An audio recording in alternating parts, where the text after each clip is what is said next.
By the way, this attitude ruined World of Warcraft. I'm just saying, you know, that this whole, like, everyone needs to see everything. It's like, yeah, there shouldn't be any more challenge. Everything should be like, for the woman that's a grandma and she has osteoporosis and arthritis, she can barely get out of bed and she can just use one tit to move the mouse around. If she can't get past the content, then it's too difficult and it needs to be nerfed.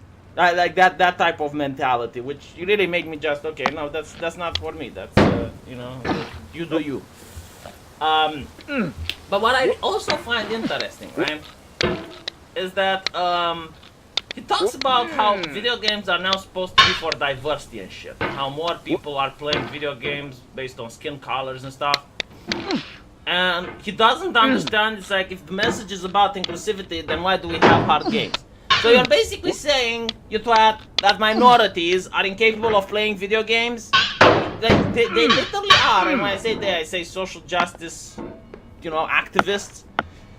They literally treat minorities like children. It's like, oh wow, what if the game is too hard for black people to play? That goes against the message. That's not okay.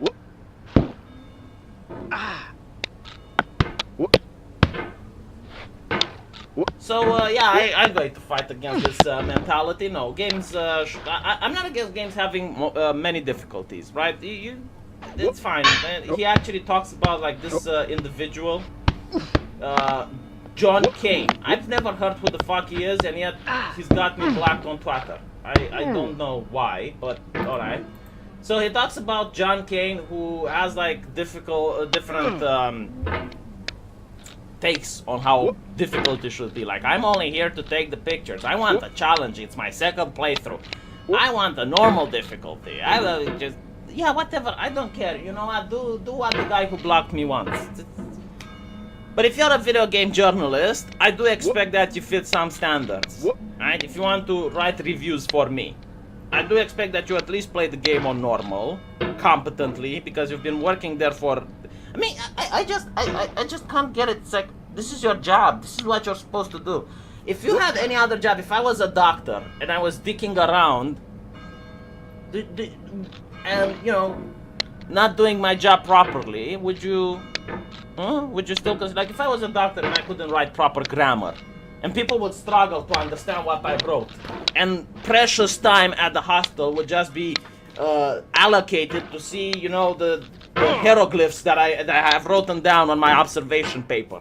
Would you find that excusable if people kept hiring me? You know, wouldn't you find it more acceptable for my boss to step in and say, look, V, I know you're a good doctor and you need to fix this shit. You know, get your shit together. Go take some grammar classes, go learn how to fucking spell, take some time off, and then when you come back to work, do your fucking job. Is this like, oh, this is toxic masculinity, I bet, isn't it? You know, maybe the people at your publications should step in and say, you know what, mate, yeah, learn how to fucking play some video games.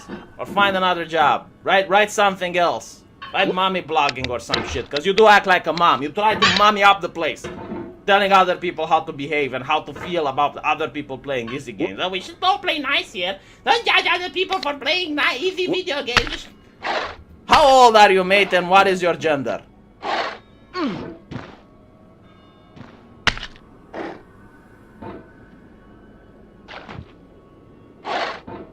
I'm going to make this video where I show nothing but my face. Nothing on the screen except this beauty. Where I'm going to tackle a very important subject, that of Dragon Ball Super.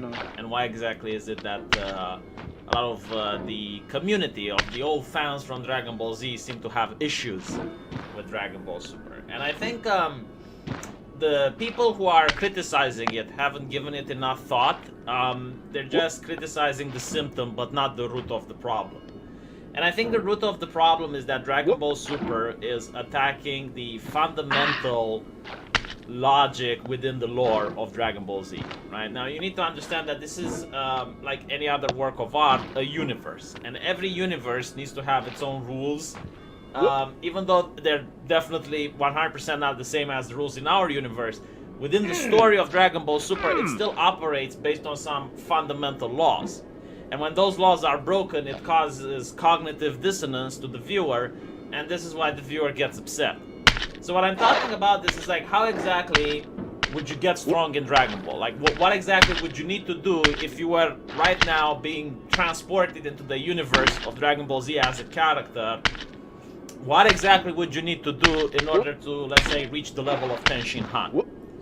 So according to the lore, the universe there, your race matters a lot. So obviously if you're a Saiyan, you get access to more powers, or if you're born as an android, you get more access to higher powers than humans, right? But regardless of that, it is usually established that you need to find a master that gives you a gimmick, and you need to basically grind after that in order to power up. So the master can be a cat on top of a high tower, it could be Kami, it could be King Kai, it could be the hyperbolic time chamber, right? Any one of these different places, like for instance Whis. So once you find the master, then you start grinding, you work really hard, and after working really hard for a long period of time, you power up. You basically get access to a higher power.